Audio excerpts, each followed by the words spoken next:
तरी अज्ञान स्वरूपे कैसे काही कार्यानुमेय असे की प्रत्यक्षची दिसे धांडोळो आता. रुक्मिणी प्राण संजीवन भक्तजन वत्सल अकारण करुणा वरुणालय परमपिता पंढरीनायक श्री पांडुरंग परमात्म्याच्या असीम अनुकंपेने आपण श्री ज्ञानोबारायांनी श्री गुरु आज्ञेवरून जी आपली प्रातिभ अनुभूती अतींद्रिय असूनही ती शब्दाच्या माध्यमातून तिची वास्तवता आणि जेणेकरून या स्वरूपस्थितीची अनुभूती येईल किंवा अनुभूती ही स्वरूपस्थिती आहे, स्वरूपस्थितीच अनुभूती आहे, हे जेणेकरून आपल्या बुद्धीवर आरूढ होईल अशा प्रकाराने शब्दाची योजना केली की आहाच बोलाची वालिप फिडिजे ब्रह्माचयाची अंगा घडीजे सुखेशी सुरवाडीजे सुखाची माझी. अशा प्रकारची दिव्य अलौकिक अनुभूती सर्व मानवमात्रांना यावी म्हणून या ग्रंथामध्ये ज्ञानोबारायांचा निकराचा प्रयत्न झालेला आहे. आणि या यथाशक्ती यथामती ग्रंथाचं अनुशीलन किंवा अनुसंधान करीत असताना आतापर्यंत आपण मंगलाचरणाच्या रूपाने असणारे श्लोक पंचक, नंतर शिवशक्ती समावेशन, सद्गुरु वंदना, वाचारून परिहार, ज्ञान अभेद कथन, सच्चिदानंद पदत्रय विवरण, शब्दखंडन या क्रमाने अज्ञान खंडनापर्यंत आलो. ह्या अज्ञान खंडन प्रकरणामध्ये असं एक वाटतं की ज्ञानोबारायांना ज्या शास्त्रीय विश्वामध्ये किंवा दार्शनिक विश्वामध्ये ज्या मायेचं भरपूर वर्णन केलेलं आहे आणि त्या मायेतून तरण्याचे उपाय कर्म, उपासना आणि तत्त्वज्ञान हे तिन्ही उपाय कांडत्रय निरूपिणी श्रुतीचं हे कोडीसवानी असं जसं ज्ञानेश्वरीमध्ये म्हटलेलं आहे त्याप्रमाणे या कांडत्रयाचं वर्णन केलेलं आहे. परंतु या ठिकाणी कर्म, उपासना इतकंच नाही तर ज्या ज्ञानाचा गरिमा इतका गायलेला आहे शास्त्रामध्ये वेदांतामध्ये की ते ज्ञान हे अनादी कालापासून असणारं आपल्या जीवनामध्ये प्रवाहरूपाने अनादी असणारा हा प्रपंच किंवा त्याचं असणारं सदसद विलक्षण अनिर्वचनीय भावरूप असं असणारं जे अज्ञान, त्या अज्ञानाचं निवर्तक ज्ञान, त्या ज्ञानाचा महिमाच ज्ञानाला कशामुळे प्राप्त झाला आहे, अज्ञानाची निवृत्ती करतो म्हणून.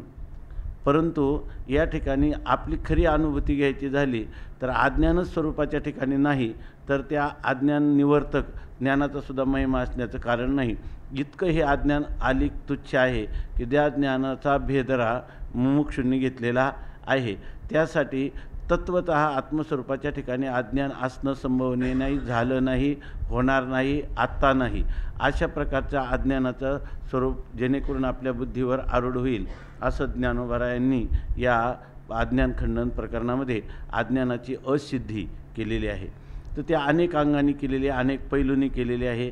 आपल्याला जेवढं त्याच्यामध्ये जसं समुद्रामध्ये खूप मौल्यवान रत्न असतात परंतु आपण जर एकाच बुडीमध्ये सर्व जर रत्न काढण्याचा प्रयत्न केला तर तो यशस्वी होईल असं नाही, उलट त्या ठिकाणी प्राणविकल होण्याची शक्यता आहे. तसं यामध्ये जेवढं काय जवळजवळ अर्धा अमृतानुभव ह्या अज्ञान खंडनामध्ये आहे. तेव्हा याच्यामध्ये जितकं आपल्याला आकलन होईल, कारण जर बारकाईनं पाहिलं नाही तर कुठं पूर्व पक्ष चालला आहे का उत्तर पक्ष चालला आहे. जर तो पूर्व पक्ष जर धरला नाही तर आणि उत्तर पक्ष धरला तर सिद्धांताच्या विरोध येतो असं वाटतं, आणि उत्तर पक्ष कळला तर पुढच्या ओव्याने त्याचं खंडन केलं आहे असं लक्षात येतं. पण हे सुद्धा सगळं ज्ञानोबारायांच्या कृपेने जसं जसं आपल्याला आत्मसात होईल तसा तसा प्रयत्न या ठिकाणी करायचा. तर आता या इथं चाललं आहे की 41व्या क्रमांकाची ओवी आहे. तरी अज्ञान स्वरूपे कैसे कार्यानुमेय असे की प्रत्यक्षची दिसे धांडोळो आता. ज्ञानोबाराय म्हणतात की अज्ञान स्वरूपे कैसे, अज्ञानाचं स्वरूप नेमकं काय आहे, हे अज्ञानाचं म्हणजे स्वरूप किंवा लक्षण. अज्ञान म्हणजे नेमकं काय आहे. काही कार्यानुमेय असे, ते अज्ञान जे आहे ते कार्यानुमेय आहे काय, म्हणजे अज्ञानाचं स्वरूप काय आहे, त्या स्वरूपामध्ये दोन गोष्टींचा प्रामुख्याने विचार करणार आहोत. ते कोणतं? ते अज्ञान कार्यावरून अनुमान करावं लागतं. जगद्रूपी कार्यावरून अनुमानाची सिद्धी होते असं अनुमानाचं स्वरूप आहे का? ते कार्यानुमेय आहे का?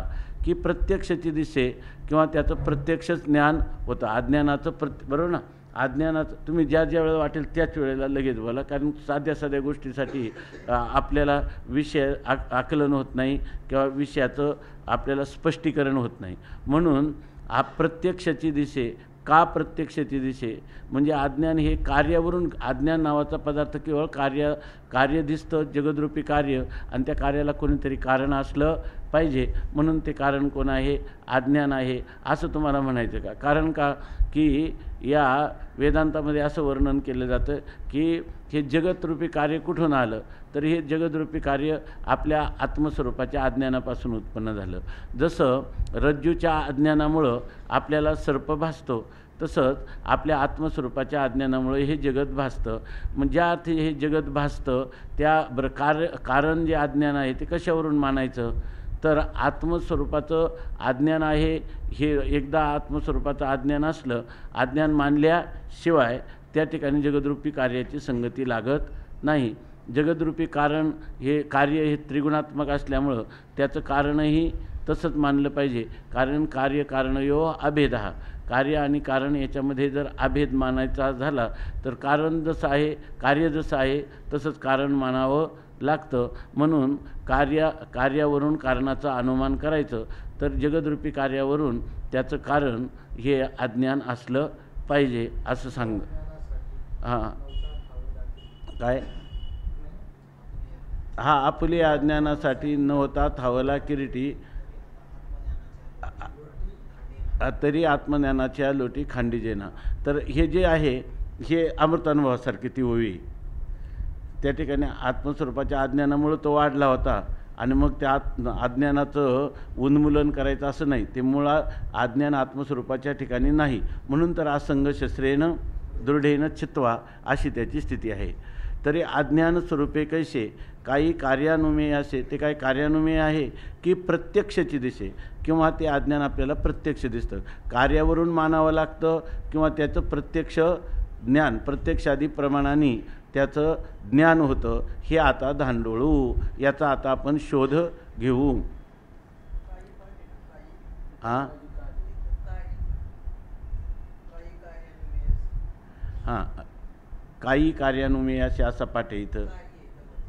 कार्यानुमेय असे असा पण पाठ आहे, कारण खाली तसं टीकेमध्ये तसं आलेलं आहे. आणि इथं वर पण त्याच्यात दिलं आहे का कार्यानुमेय असे.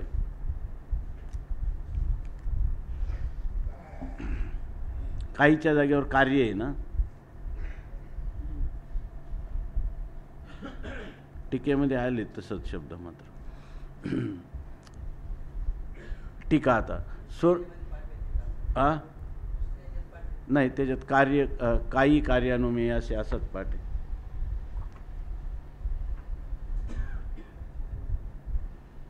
की प्रत्यक्ष काय कार्यानुमेय असे असा पाठ आहे. इथं काही कार्यानुमेय असे असं आहे आणि कार्यानुमेय असे.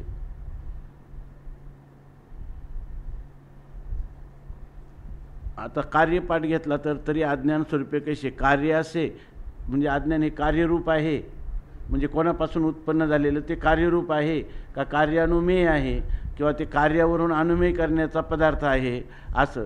की प्रत्यक्षाची दिसे डोळा, किंवा तो प्रत्यक्षाचं प्रत्यक्ष प्रमाणानेच त्याचं ज्ञान होतं. हे आता धांडोळू, याचा आपण आता धांडोळा घेऊ किंवा याचा शोध करू असं सांगतं.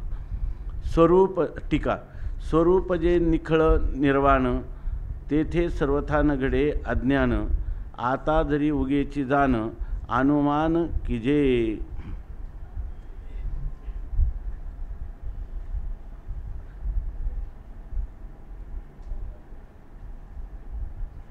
स्वरूप जे निखळ निर्वाण, स्वरूप जे आहे ते केवल निर्वाण म्हणजे विशुद्ध स्वरूपात आहे. स्वरूप जे आहे ते कार्य आणि कारण, बरोबर ना, यांनी विवर्जित, कार्य कारण मलाने निवर्जित असं विशुद्ध स्वरूपाचं आहे. तेथे सर्वथा न घडे अज्ञान. त्या विशुद्ध स्वरूपाच्या ठिकाणी आणि केवळ स्वरूपाच्या ठिकाणी अज्ञान असू शकत नाही. आता जरी उगीचे जाणं अनुमान केले, आता जर व्यर्थच तुम्ही अनुमान करायला लागले तरी कार्यावरून की जे कारणत्वे अनुमान किंवा प्रत्यक्ष जाणं दिसत असे डोळा. आता तुम्ही उगीच अनुमान करायला लागले की कार्य आणि कार्यावरून कारणत्वे अनुमान कीजे. जर तुम्ही म्हणत असाल की ह्या अज्ञानाचं कार्य म्हणून जगत आहे आणि त्या जगदरूपी कार्यावरून कारणत्वे अनुमान, ते अज्ञान आहे, जगदरूपी कार्य दिसतं त्यावरून त्याचं कारण अज्ञान आहे असं जर तुम्ही अनुमान करत असाल, किंवा प्रत्यक्ष जाणं डोळा दिसत असे, किंवा प्रत्यक्ष प्रमाणाने डोळ्याला हे अज्ञान दिसतं. डोळ्याला दिसतं म्हणजे इंद्रियांना. डोळा हा शब्द जो आहे तो इतर इंद्रियांचंही उपलक्षण घ्यायचं, किंवा इतर इंद्रियांच्या प्रमाणाने प्रत्यक्ष त्या अज्ञानाचं ज्ञान होतं असं तुम्ही जर म्हणत असाल. म्हणजे हे अज्ञान कार्याचे असे कारण किंवा प्रत्यक्ष जाणं कार्याची रूप. ते ठिकाणी कार्य जर पाठ घेतला तर चांगलाच आहे वर, कारण टीकेमध्ये आला. ते म्हणतात म्हणजे हे अज्ञान, याचा अर्थ असा आहे की हे जे अज्ञान आहे ते कार्याचे कारण असे. अज्ञान हे जगदरूपी कार्याचं कारण आहे, किंवा प्रत्यक्ष जाणं, किंवा हे कार्यावरून कार्यावरून अज्ञान हे कारण आहे असं अज्ञान कार्यानुमेय ठरतं. असंच नाही तर प्रत्यक्ष जाणं कार्याचे रूप आहे. हे अज्ञानाचं प्रत्यक्ष ज्ञान होतं आणि हे कार्यरूप जे आहे अज्ञान, बरोबर ना, अज्ञान हे कार्यरूपाने असून ते प्रत्यक्षच आहे. या दोघापैकी तुमचं काय मत आहे? स्वतः अज्ञान हेच कार्यरूप आहे, किंवा जगत हे अज्ञानाचं कार्य आहे, त्या कार्यावरून अज्ञान अनुमान प्रमाणाने अज्ञान आहे, किंवा अज्ञानाचं अस्तित्व, किंवा कार्याचे रूप, प्रत्यक्ष जाणं कार्याचे रूप, किंवा हे जे कार्यरूप आहे हेच काय आहे? कार्यरूपाने प्रत्यक्ष होणारं हेच अज्ञान आहे ना. कार्यरूपाने ज्याचं तुम्हाला प्रत्यक्ष होतं हेच अज्ञान आहे असं तुम्हाला म्हणायचं आहे का? हे धांडोळ न पाहता, याचा आपण जर धांडोळा घेऊ लागलो, म्हणजे याचा शोध घेऊ लागलो, तर दोहीमध्ये एकी संस्था झाली तरी अवश्य आता का न म्हणावे. दोहीमध्ये एकी संस्था झाली, या दोघांमध्ये आपल्याला एक ऐकमत्य झालं तर ना, दोन्हीमध्ये एकच स्थिती झाली, म्हणजे दोघांमध्ये एकमत झालं, तर अवश्य आता का ना म्हणावे. तर आता ते अज्ञान सरळ कार्यरूपाने तरी, किंवा रूपाने तरी, किंवा प्रत्यक्ष प्रमाणाचा विषय म्हणून, किंवा अनुमान प्रमाणाचा विषय म्हणून अज्ञानाची सिद्धी होत असताना ते का न म्हणावे, ते अज्ञान नाही असं तुम्ही कसं म्हणता? हे कोणाचं उत्तर आहे? असं कोण म्हणेल? पूर्वपक्ष म्हणेल. किंवा इथं अभिप्रेत्य परिहार म्हणून तुम्ही म्हणाल की अज्ञान नाही असं कसं म्हणावं? असो, प्रत्यक्ष जो व्यवहार जाणं तेची काय अज्ञान, किंवा अज्ञान याचे कारण जेथूनही व्यवहार उमटे. असो, तुम्ही म्हणाल की अज्ञानाला नाही कसं म्हणता? प्रत्यक्ष प्रमाणाने, कारण अज्ञानाची प्रमाणाने सिद्धी होते. कोणत्या प्रमाणाने सिद्धी होते? प्रत्यक्ष प्रमाणाने होते का अनुमान प्रमाणाने होते? प्रत्यक्ष प्रमाणाने जर अज्ञानाची सिद्धी होत असेल तर अज्ञान नाही म्हणण्याची सोय नाही. अनुमान प्रमाणाने जर अज्ञान आहे असं जर सिद्ध झालं तरीही तुम्हाला अज्ञान नाही असं म्हणता येणार नाही. असो, प्रत्यक्ष जो व्यवहार जाणं तेचे काय अज्ञान.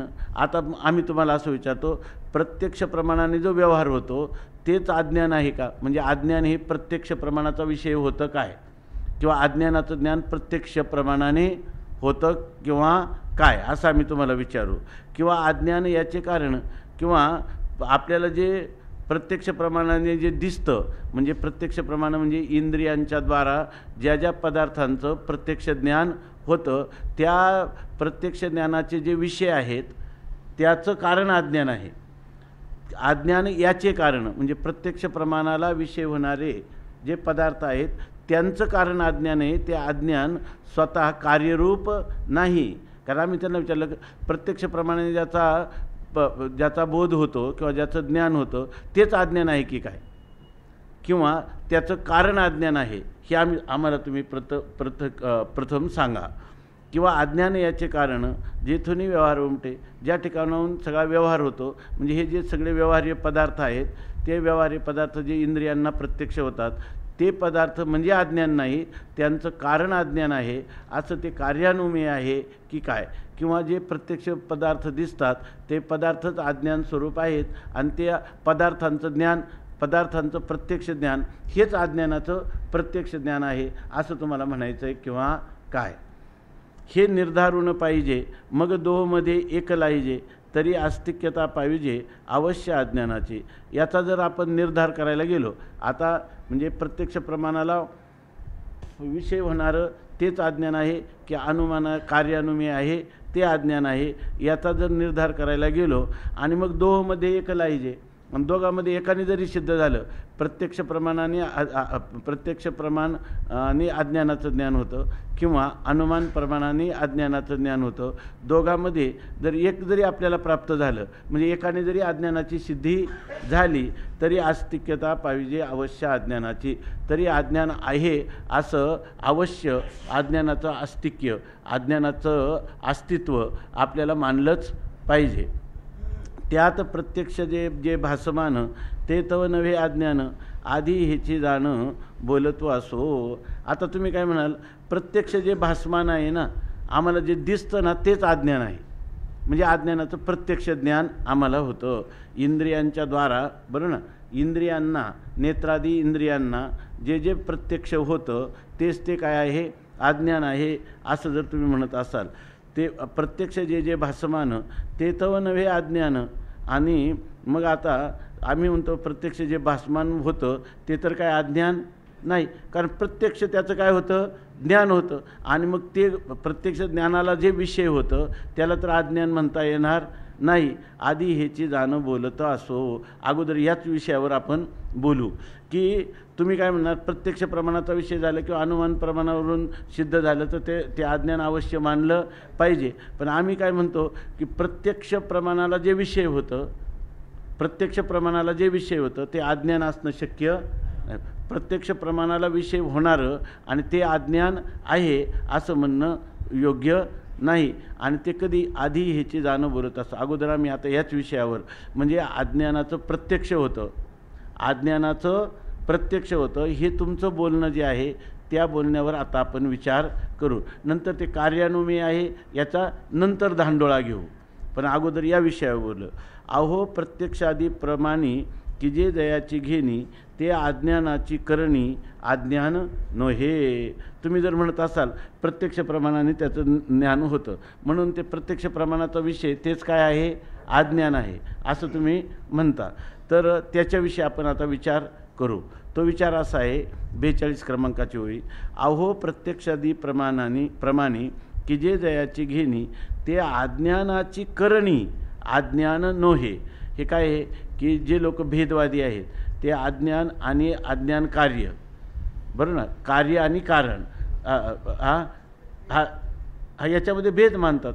कारण म्हणजे कार्य नाही, कारण नैयायिक कारण आणि कार्य याच्यामध्ये भेद मानत नाही, कार्य आणि कारणामध्ये आपले अभेद मानत नाही, कारण आणि कार्य याच्यामध्ये भेद आहे असं ते मानतात. कोण, नैयायिक. किंवा या ठिकाणी अज्ञानाची सिद्धी करणारा जो पूर्वपक्ष आहे तो नैयायिकाप्रमाणे जर कार्य आणि कारण ह्या दोघांमध्ये भेद मानत असला तर प्रत्यक्षादी प्रमाणाने ज्याचं ज्ञान होतं ते अज्ञान असू शकत नाही असं सांगतात. अज्ञानाची असिद्धी करायची, अज्ञान सिद्ध होऊ देता कामा नये हे सिद्धांत पक्षाला समोर आहे. म्हणजे सिद्धांत पक्षाला हे करायचं की अज्ञानाची सिद्धी होऊ द्यायची नाही. आणि हा पूर्वपक्षाच्या मतात असं आहे की अज्ञान प्रत्यक्ष प्रमाणाने सिद्ध करायचं किंवा अज्ञान हे कार्यानुमेय म्हणजे अनुमान प्रमाणाने सिद्ध करायचं.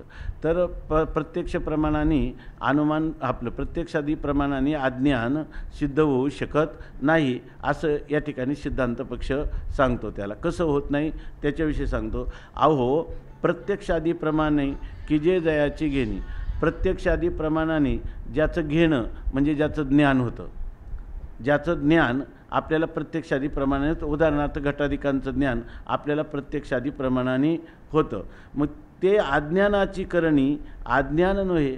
प्रत्यक्षादी प्रमाणाने ज्याचं ज्ञान होतं ते काय अज्ञान म्हणता येत नाही, ते काय आहे, अज्ञानाची करणी म्हणजे ते अज्ञानाचं कार्य आहे, ते अज्ञान नाही, कारण तुमच्याच मतात काय आहे, कार्य आणि कारण यांच्यामध्ये भेद मानतात. कार्य, आता कार्य कोण आहे, हे जे पदार्थ आहेत हे अज्ञानाचं काय आहेत, कार्य आहेत. ते काय अज्ञान नाही. म्हणजे प्रत्यक्ष प्रमाणाने ज्याचं ज्ञान होतं ते अज्ञान आहे का ते अज्ञानाचं कार्य आहे? अज्ञानाचं कार्य आहे. ते अज्ञानाची करणी अज्ञानाचं कार्य आहे.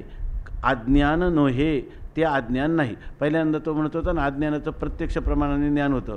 आणि प्रत्यक्षादी प्रमाणाने ज्ञान होतं म्हणजे कोणतं ज्ञान? हे जे पदार्थांचं होणारं ज्ञान आहे तेच अज्ञानाचं ज्ञान आहे. आपल्याला इंद्रियांनी त्याचं प्रत्यक्ष होतं तेच त्या अज्ञानाचं ज्ञान आहे. कारण का, ते कारण आणि कार्य, बरोबर ना, यांच्यामध्ये जर अभेद मानला तर कार्याचं जे ज्ञान आहे ते काय झालं असतं, कारणाचं ज्ञान. पण तुमच्या मतात कार्य आणि कारण याच्यामध्ये काय आहे, भेद आहे. म्हणून त्या ठिकाणी जर कार्याचं ज्ञान इंद्रियांनी प्रत्यक्ष होत असेल तर ते कारण अज्ञानाचं ज्ञान आहे असं म्हणता येत नाही. ते काय आहे, ते प्रत्यक्षादी प्रमाणाने होणारं ज्ञान, बरोबर आहे ना, ज्ञान ते काय आहे, अज्ञानाचं कार्य आहे, अज्ञान नाही.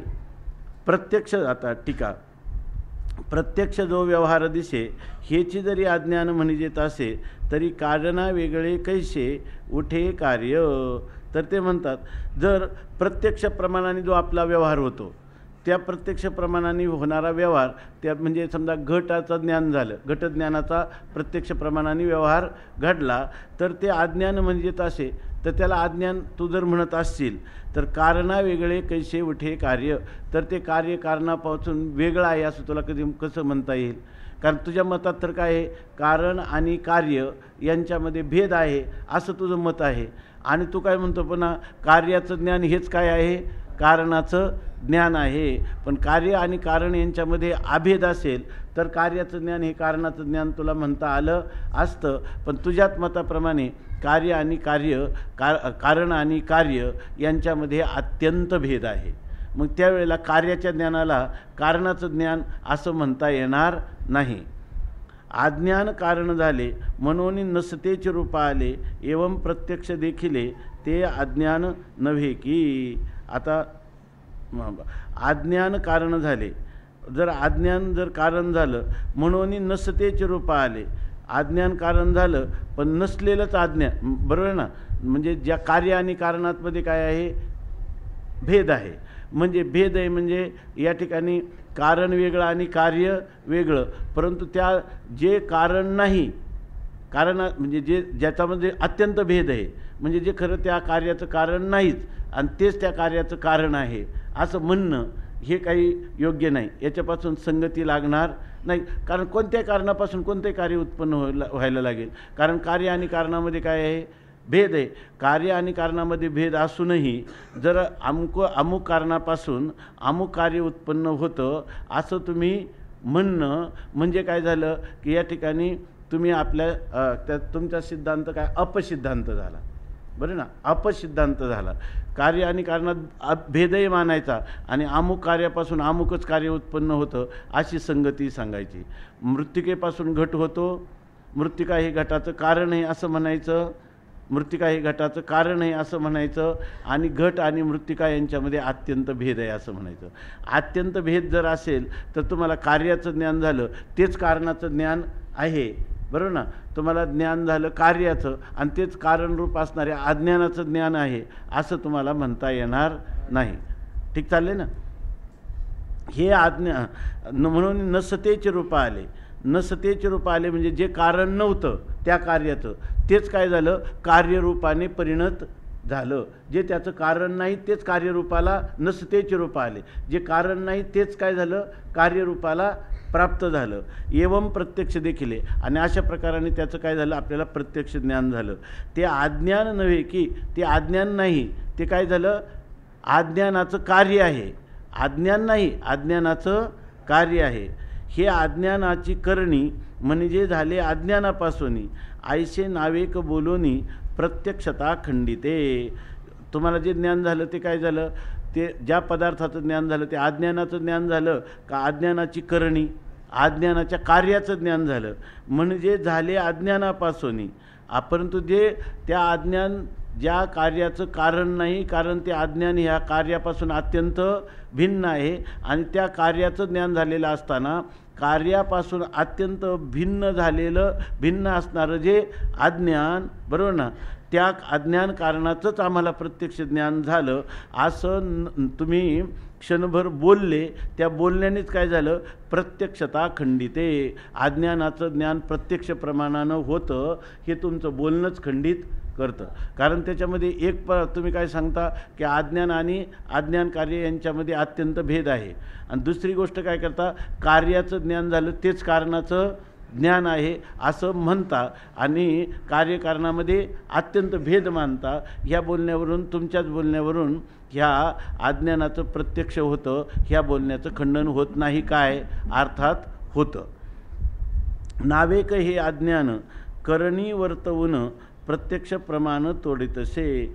नावेक हे अज्ञान, नावेक म्हणजे क्षणभर तुम्ही स्वीकारलेलं जे अज्ञान आहे ते अज्ञान करणी वर्तवून त्या ठिकाणी ते कार्यरूपाने विद्यमान होऊन प्रत्यक्ष प्रमाण तोडितसे. प्रत्यक्ष प्रमाणाचं खंडन करतं. म्हणजे कार्याचं ज्ञान, बरोबर ना, कार्याचं प्रत्यक्ष ज्ञान हे कारणाचंच, अज्ञानरूपी कारणाचंच प्रत्यक्ष ज्ञान होत असतं असं म्हणून तुम्ही आपल्याच बोलण्याने आपलं बोलणं खंडित करता किंवा वदतो व्याघात दोषाने तुमचं बोलणं युक्त आहे. प्रत्यक्ष प्रमाण तोडितसे. मग कार्याचेने अभावे कारणही प्रमाण नव्हे, ऐशेही स्वभावे बोलती पुढा. आता तुम्ही काय म्हणणार, कार्याचेनी अभावे कारणही प्रमाण नव्हे, ऐशेही स्वभावे बोलती पुढा. आता जर म्हणताल कार्याचेनी अभावे, कार्याचा काय होतो, अभाव आहे, मग कारणही प्रमाण नव्हे. जर कार्याचा अभाव आहे म्हणजे कार्यरूप प्रपंच हा काय आहे, तुच्छ आहे किंवा मिथ्या आहे. मग कार्याचा काय आहे, अभाव आहे. मग जर कार्याचा अभाव असेल, कार्याचाही अभाव आहे असं जर जगदरूपी कार्य जे आहे ते कसं आहे, अभावरूप आहे असं जर तुम्ही म्हणत असाल तर कारणही प्रमाण नव्हे.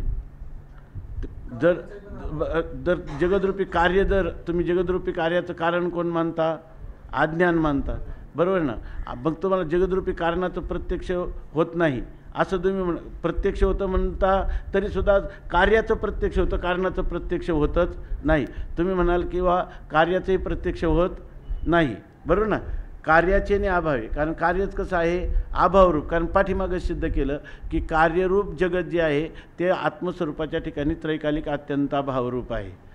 त्याचा त्रैकालिक अत्यंताभाव आहे. अधिष्ठानात कार्याचा अत्यंताभाव आहे. मग जर अधिष्ठानाचा अत्यंताभाव असेल, बरोबर ना, आपलं कार्याचा अत्यंताभाव असेल तर ते कार्याचं जे कारण तुम्ही मानलेलं अज्ञान, त्या अज्ञानही प्रमाणभूत होत नाही. म्हणजे ते अज्ञानही प्रमाणाने सिद्ध होत नाही. त्या अज्ञानाचाही त्रैकालिक अत्यंताभाव सिद्ध होतो. कार्याचा भाव आहे आणि कार्याचं प्रत्यक्ष ज्ञान आहे यावरूनही अज्ञान सिद्ध होत नाही.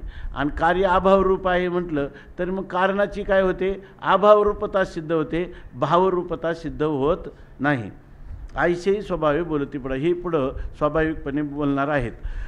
प्रस्तुत कारणस्थानी थांबवून तोडितो प्रत्यक्ष प्रमाण, ये विषयी निरूपण अवधारा होजी.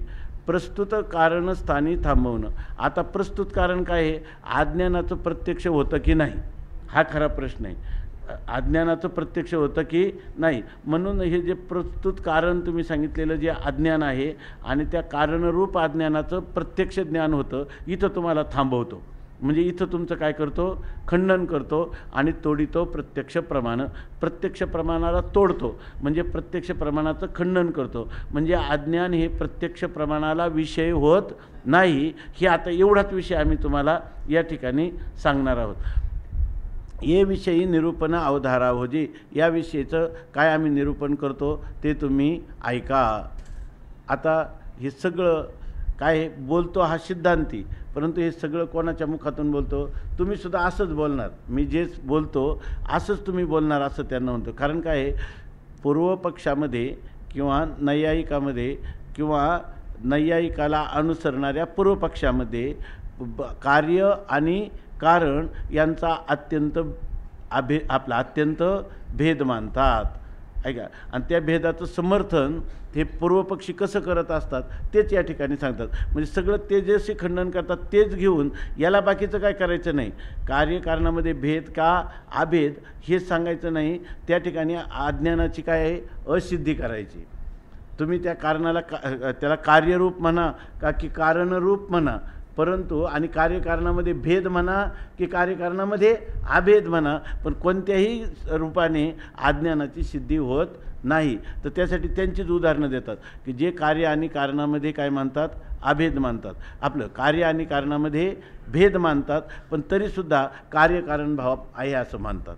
तरीसुद्धा अज्ञान कारण आहे असं मानतात. कार्यकारणामध्ये अभेदही मानतात. आणि तर असं असूनही या सगळ्या कार्याचं कारण अज्ञान आहे असंही पुन्हा म्हणतात. अज्ञान हे सगळ्या प्रत्यक्षाधिकांचं कारण आहे. अज्ञानापासूनच हे सगळे उत्पन्न झाले. कारण काय आहे, वेदांत सिद्धांतामध्येही हे सगळं जे उत्पन्न झालं तो सगळा अज्ञानाचाच परिणाम आहे असं मानलं की नाही. सगळं अज्ञानाचाच परिणाम आहे असं मानलं. पण मग जे परिणामरूप असणारं कार्य आणि त्याचं कारण असणारं अज्ञान, ह्या दोन्हीमध्ये भेद आहे का अभेद आहे असं जेव्हा समोर त्यांना विचारलं तर काही लोक न्यायिकाचा अनुसार करतील, भेद आहे म्हणतील. नाही तर मग कार्यकारण भाव वेगळा कसा प्रतिपादन केला, कार्यापासून कारण काहीतरी भिन्न आहेत असं मानलं पाहिजे. काही म्हणतील की बऱ्याच वेळा कारणाचे धर्म हे कार्यामध्ये येतात. कारण गुण हा कार्य काय कार्यानुवर्तनते, कारणाचेच गुण कार्यामध्ये येतात. कोणत्याच रूपाने अज्ञानाला कार्य मानून कार्यकारण यात भेद माना किंवा अभेद माना तरीसुद्धा अज्ञानाची सिद्धी होत नाही. हे त्या सिद्धांत पक्षाच्या समोर आहे किंवा माऊलीच्या समोर आहे. या रीतीनं विचारांची मांडणी करतात. जैसे आता 43 क्रमांकाची ओवी आहे, त्यांनी सांगितलं की आम्हाला पहिल्यांदा हे कारण कोण आहे, अज्ञान, तिथंच तुम्हाला थांबवतो की त्या कारणरूप अज्ञानाचं प्रत्यक्ष प्रमाणाने ज्ञान होतं असं जर तुम्ही म्हणत असाल तर त्याविषयी आता आपण विचार करू. तर ते काय म्हणतात बघा, म्हणजे तुम्ही काय म्हणाल, कार्याचं ज्ञान झालं तेच कारणाचं ज्ञान आहे, पण कार्याचं ज्ञान झालं तेच कारणाचं ज्ञान तुम्हाला म्हणण्याचा अधिकार नाही. त्याचं कारण काय आहे, तुम्ही कार्य आणि कारण यांच्यामध्ये भेद मानलेला आहे. त्यामुळं कार्याचं ज्ञान म्हणजे कारणाचं ज्ञान असं तुम्हाला म्हणता येणार नाही.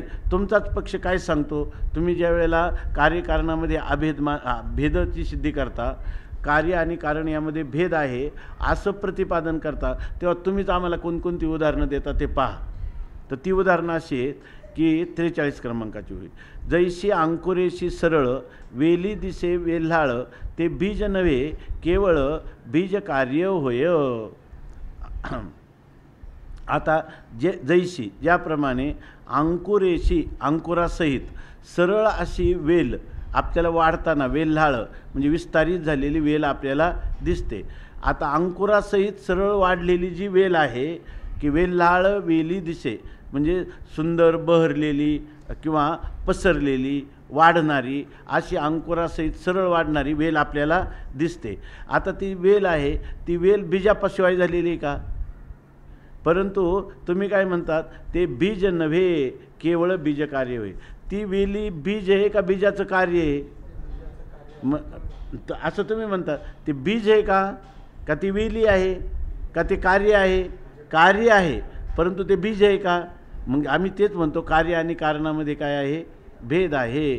तुम्हाला सरळ दिसणारी अंकुरित झालेली ती अंकुरापासून तर सरळ वाढणारी वेल, ती वेल ही बीज नसून ते काय आहे, बीजाचं कार्य आहे. अर्थात कार्य आणि कारण यांच्यामध्ये भेद आहे. अशा प्रकारे तुम्ही ह्या उदाहरणाने सिद्ध करता दृष्टांत देऊन.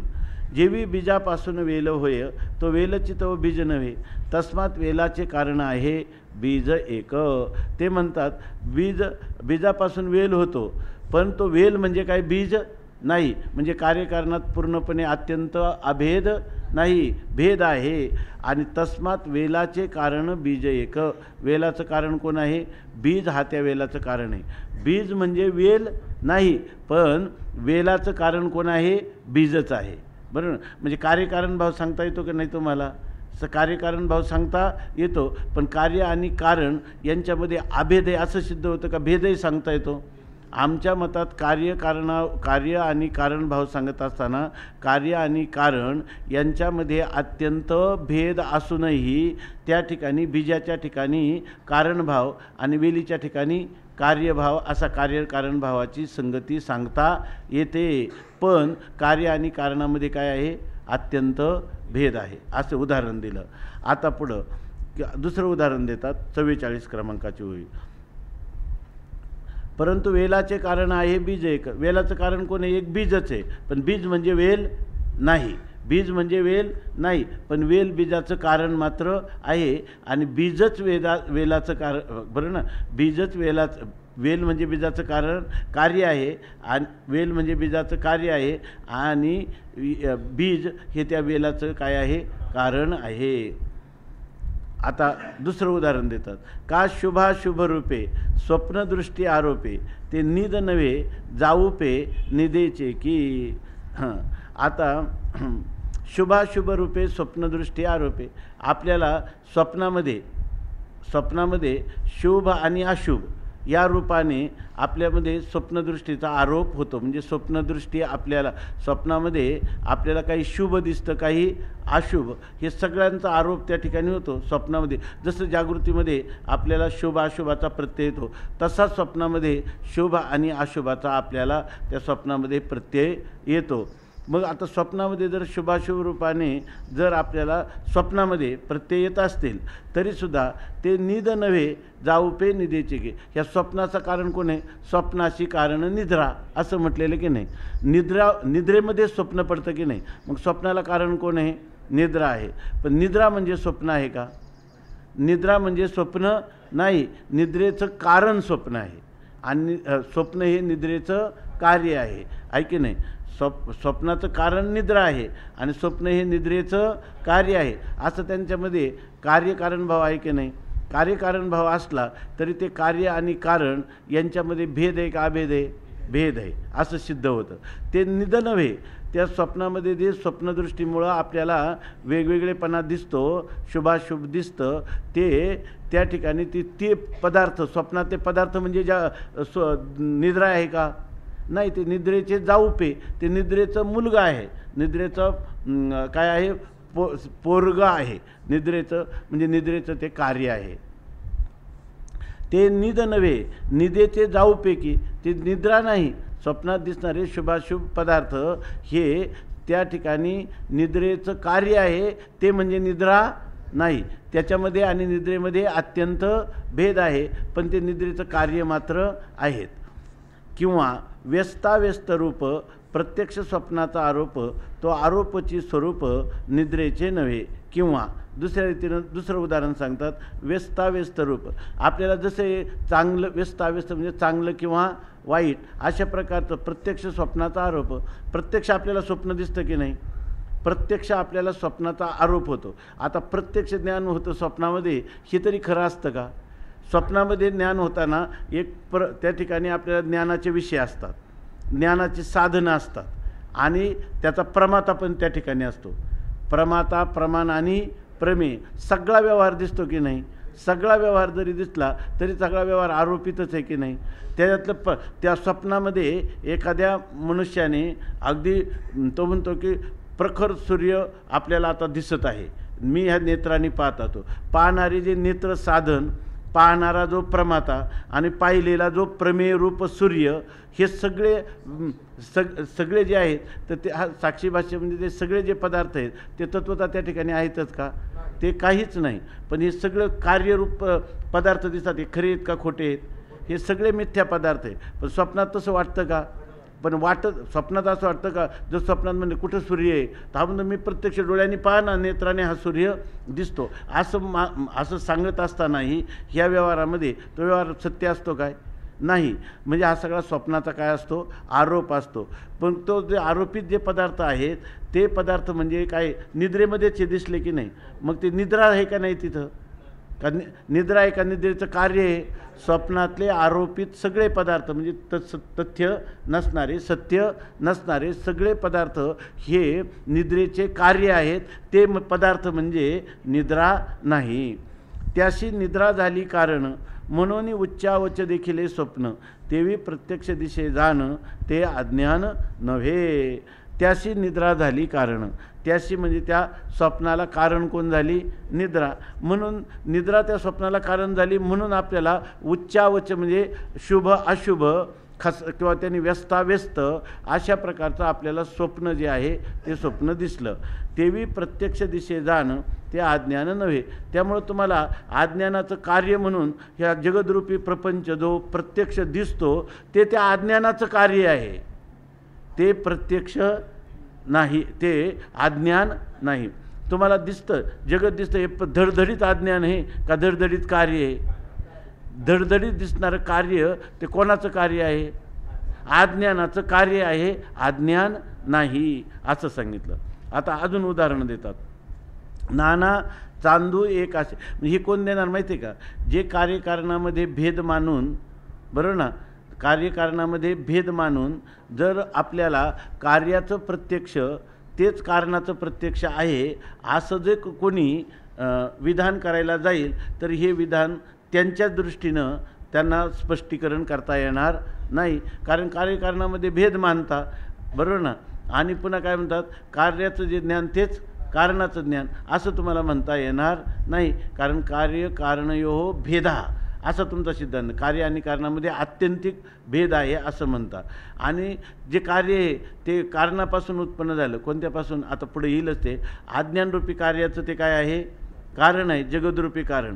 अर्थात जर तुम्हाला त्यांच्यामध्ये अत्यंत भेद असला तर त्याच्यामधला जो कार्यकारण भाव सांगितला त्याच्यामध्ये कारण वेगळं आणि कार्य वेगळं म्हणता येईल. आणि मग अशा वेळेला त्याचं कारणाचं ज्ञान तुम्हाला वेगळेपणाने व्हायला पाहिजे, कार्याचं ज्ञान वेगळं व्हायला पाहिजे. तिथं तुम्ही म्हणता की काय आहे, कार्याचं ज्ञान झालं की कारणाचं ज्ञान झालं. त्या ठिकाणी कार्यकारण भावामध्ये भेद असताना, बरोबर ना, ते त्याचं कारणच असतं आणि कार्य त्याहून काय असतं? भिन्नच असतं. त्यामुळं कार्याचं ज्ञान हे कारणाचं ज्ञान झालं असं तुम्हाला कधी विधान करता येणार नाही असं सांगतात. आता दुसरा दृष्टांत देतात 45 वहीमध्ये. नाना चांदू एकासे तो व्योमी दुना दिसे ते तिमिर कार्य जैसे तिमिर नव्हे पै. नाना म्हणजे अथवा, चांदू एक असे, आकाशामध्ये चंद्र काय आहे? एकच चंद्र आकाशामध्ये आहे. तो योमी दुना दिसे, आकाशामध्ये चंद्र तत्वतः एकच आहे आणि तो आकाशामध्ये काय दिसतो? दुना म्हणजे दोन चंद्र आहेत असं आपल्याला त्या आकाशामध्ये दिसतं. ते दिसतं ते कशामुळं दिसतं? बरोबर आहे का नाही? ते तिमिर नावाचा रोग तुमच्या डोळ्यामध्ये झालेला आहे. तर त्या तिमिर नावाच्या डोळ्यामध्ये आकाशामध्ये एकच चंद्र, तो एकच चंद्र सद्वितीय काय द्वितीय येते, द्वितीयत्व येते का? तो एकच चंद्र आहे, तो काय करतो? आपल्याला दोन रूपाने दिसतो. आता हे कशामुळे दिसतं आपल्याला? तिमिर नावाचा डोळ्यामध्ये व्याधी झाला त्यामुळं, बरोबर ना. मग तो तिमिर नावाचा जो व्याधी आहे तो ते दोन चंद्र झाला का तो त्या दोन चंद्राला कारण झाला? दोन चंद्र आकाशामध्ये, एका चंद्राचे दोन चंद्र हे जे कार्य आहे हे कार्याचं कारण कोण आहे? का तिमिर म्हणजे दोन चंद्र आहे? दोन चंद्र हे कार्य आहे आणि तिमिर नावाचा नेत्ररोग हा त्याचं काय आहे? कारण. तिमिर नावाचा नेत्ररोग म्हणजे दोन चंद्र असं त्याचा अर्थ नाही. नाना चांदू एकासे तो योमी दुना दिसे. योमी म्हणजे आकाशामध्ये चंद्र एकच आहे परंतु त्याच आकाशात तो चंद्र दुना दिसे म्हणजे दोन रूपाने दिसतो, दोन भागामध्ये दिसतो. ते तिमिर कार्य जैसे तिमिर नव्हे पै. ते सगळं काय आहे? तिमिर नावाच्या व्याधीचं ते कार्य आहे, तिमिर नव्हे पै. तर आकाशात दोनपणाने दिसणं हे तिमिराचं स्वरूप नाही, ते तिमिराचं कार्य आहे. अहो एका ते याची टीका.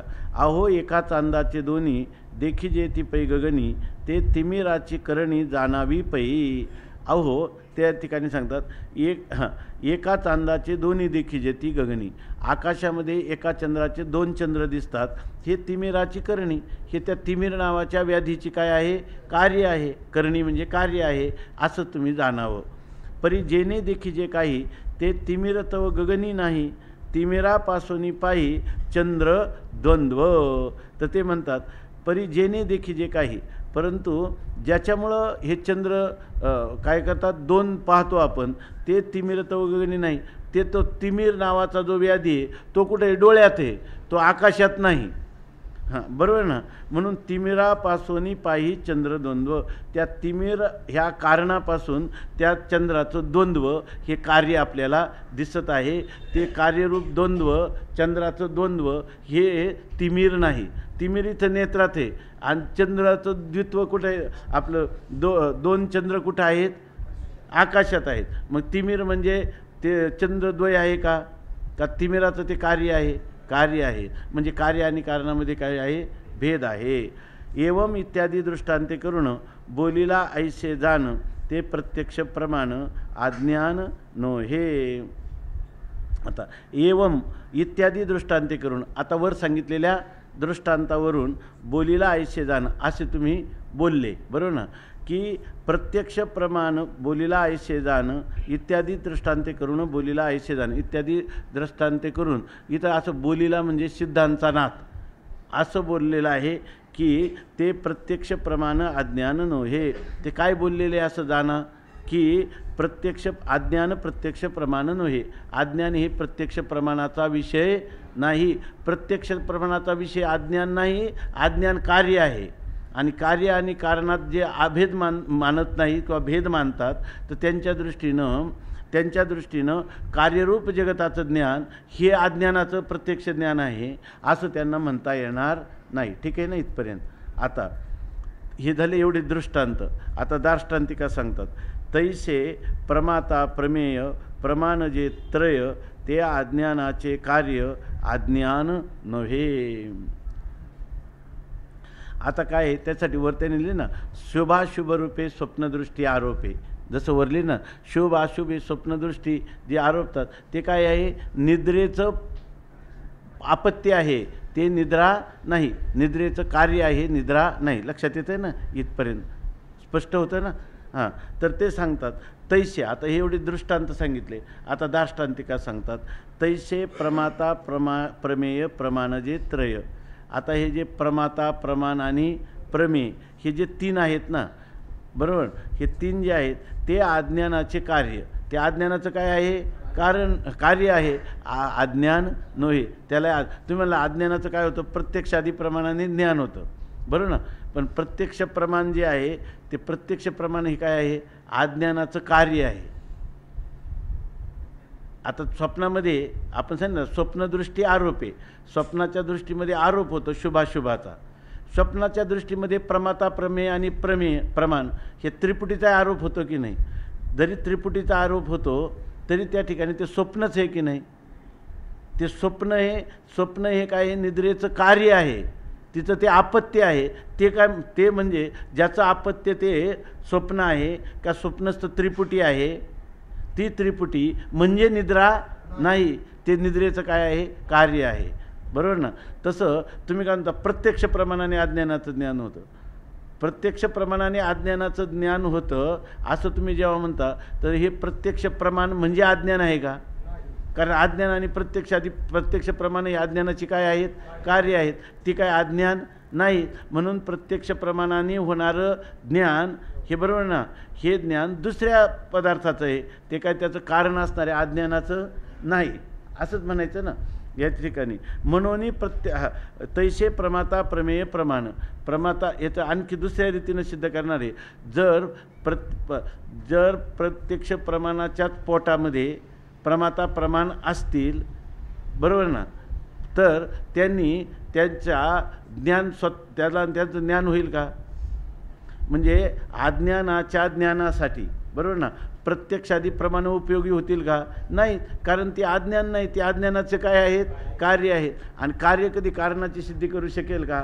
कार्य स्वतः ज्या कारणापासून, कारण एकतर काय आहे, कार्यापेक्षा कारण हे सापेक्ष व्यापक असतं, बरोबर ना. नंतर कार्य उत्तरवर्ती असतं. ते पूर्ववर्ती असणाऱ्या कारणाची सिद्धी ते कार्य करेल का. आणि आपल्यापेक्षा निरपेक्ष आपलं सापेक्ष व्यापक असणाऱ्या अज्ञानाचं ज्ञान करून देईल का, अर्थात नाही. तो विषय नंतर आहे. पण आता सध्या मुळीच प्रत्यक्षाधिकी अज्ञान नाही काय प्रमाता प्रमेय प्रमाण जे त्रय प्रमाता प्रमाण आणि प्रमेय हे जे तीन आहे आता स्वप्नामध्ये असतात की नाही प्रमाता प्रमाण आणि प्रमेय हे तिन्ही स्वप्नामध्ये असतात तर ते तिन्ही जे असतात तर ते कशामुळे आहेत स्वप्नामध्ये सगळा त्रिपुटीचा व्यवहार होतो की नाही शुभाशुभ व्यवहार होतो ते सगळं कशामुळं होतं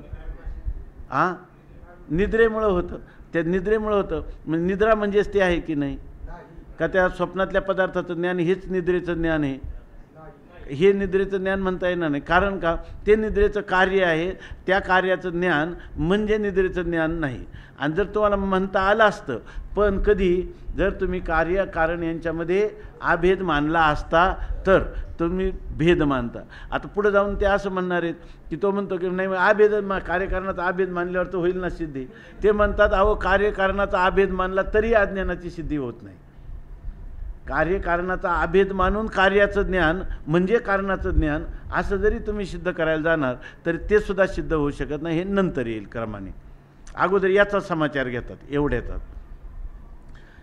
प्रमाता प्रमेय प्रमाण जे ते प्रमाता प्रमाण आणि प्रमेय ही जी तीन आहेत तर तिन्ही अज्ञानाचे कार्य अज्ञान नव्हे ती सगळी अज्ञानाची कार्य आहेत अज्ञान नाहीत अज्ञान स्वरूप नाहीत म्हणून त्यांचं ज्ञान हे अज्ञानाचं प्रत्यक्ष ज्ञान आहे असं तुम्हाला म्हणता येणार नाही तेवी स्वरूप एक अद्वय येथे प्रमाता प्रमाण प्रमेय म्हणजे ज्ञाता ज्ञाननेय इत्यादी त्रिपुटी एके स्वपी हे भान तिथे एक स्वरूपी हे भान पाहिजे मला वाटतं एके स्वरूपी हे भान बघा बरं त्याच्यात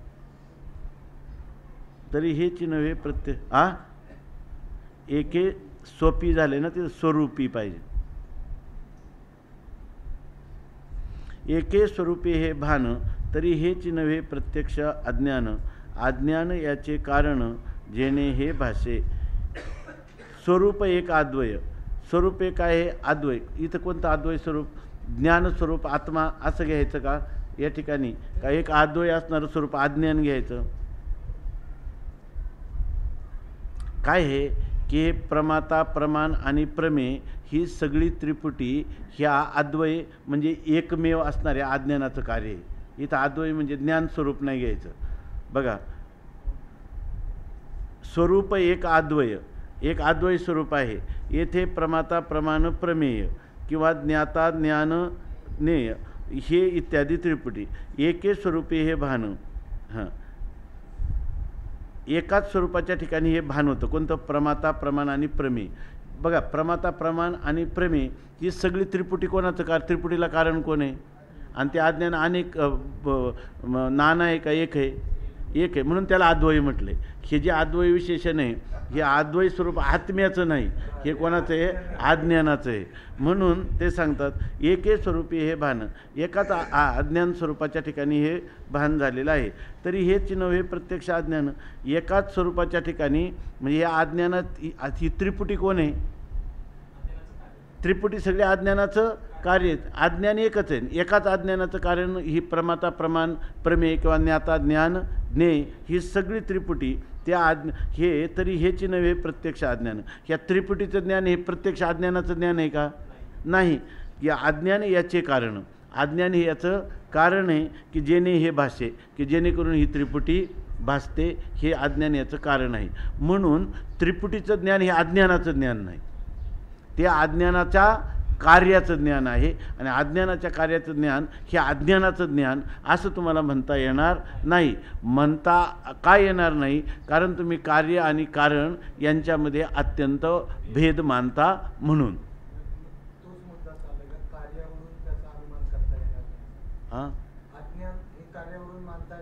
नाही ते तर अजून कार्यान्वये ठरायचं आहे आता इथं फक्त त्याला विचारलं का तुझं जे अज्ञान आहे ना हा अज्ञान मानतो ना पण अज्ञानाचं ज्ञान प्रमाणाने होतं का अज्ञानाचं ज्ञान प्रमाणाने होतं का तर तो म्हणतो हो अज्ञानाचं अज्ञान हे काय प्रमाण आहे प्रमाण म्हणलं तर प्रमाणं 6 आहेत पुढे येणार आहे प्रत्यक्षाधिकी असं म्हटलेलं इथं फक्त प्रत्यक्ष आणि अनुमान ह्या 2च प्रमाणाचा विचार चालला त्याला जो धांडोळा घ्यायचा कशाचा अज्ञानाचा त्याला आता पहिल्यांदा विचारतात की अज्ञान हे प्रत्यक्ष प्रमाणाचा विषय आहे की अज्ञान हे केवळ अनुमेय आहे असं त्याला विचारतात.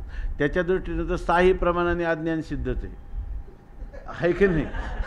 त्याच्यात सगळ्याच प्रमाणाने त्याला अज्ञानाची सिद्धी करायची, परंतु त्याला म्हणतात की आता आपण अज्ञानाचा धांडोळा घेऊ. तेव्हा तुझं असणारं जे अज्ञान ते प्रत्यक्ष प्रमाणाला विषय होतं म्हणून अज्ञान आहे असं तुला म्हणायचं आहे, किंवा तुला अनुमान प्रमाणाने अज्ञान सिद्ध होतं असं म्हणायचं. तर आता आपण पहिल्यांदा प्रत्यक्ष प्रमाणाने अनुमान सिद्ध आहे असं अज्ञान सिद्ध आहे असं आपण पहिल्यांदा पाहू. मग आता तुला जी अज्ञानाची सिद्धी होते प्रत्यक्ष प्रमाणाने होते जो तू म्हणत असशील, तर कसे काय होते प्रत्यक्ष प्रमाणाने? तर आता त्याला चिंता पडते. प्रत्यक्ष प्रमाणाने अनुमानाची सिद्धी करायची म्हणजे नेत्रेंद्रियाच्या द्वारा अंतःकरणाची वृत्ती बाहेर जाऊन असा काहीतरी पदार्थ असला पाहिजे. अज्ञान तर असा पदार्थ सांगता येत नाही. मग तो काय म्हणतो, आणि प्रत्यक्ष प्रमाणाने सिद्ध करायचं आहे, मग तो काय म्हणतो, बाहेर हे जे घटपटादी कार्य दिसतात ना, कार्यरूप जगत दिसतं ना, हे सगळं अज्ञानाचंच कार्य आहे का नाही? बरोबर ना का नाही? मग अज्ञानाचंच कार्य आहे म्हणल्यावर ह्या कार्याचं ज्ञान झालं तेच अज्ञानाचं ज्ञान आहे. ते म्हणतात की बरोबर आहे, कार्याचं ज्ञान हे अज्ञानाचं ज्ञान म्हणता येईल, पण कार्य आणि अज्ञान बरोबर ना यांच्या जर अभेद असता तर, परंतु कार्य आणि कारणात तू अभेद मानतो, आपलं भेद मानतो. आणि भेद देताना उदाहरण देताना तो म्हणतो, आम्ही जर म्हटलं का बीजच वेल आहे तर तो म्हणतो तसं नाही, वेल ही बीजाचं कार्य आहे असं तो म्हणतो. स्वप्नच निद्रा आहे तर बरं ना, निद्राच स्वप्न आहे, स्वप्नाचा पदार्थ म्हणजे निद्रा आहे. स्वप्नाचं शुभाशुभ निद्रा ह्या कारणावाचून वेगळं काही नाही त्याच्यामध्ये. तो म्हणतो नाही, कार्य आणि कारण यांच्यामध्ये काय आहे, भेद आहे असं तूच म्हणत आला ना. तसंच जर अज्ञानाचं कार्य असणारं जगत, त्या जगताचं ज्ञान म्हणजेच अज्ञानाचं ज्ञान असं तुला जर म्हणायचं असेल बरोबर ना, आणि ते कोणतं ज्ञान, अज्ञानाचं कोणतं ज्ञान होतं, प्रत्यक्ष ज्ञान होतं, असं जर तुला म्हणायचं असेल तर तुला असं म्हणता येणार नाही.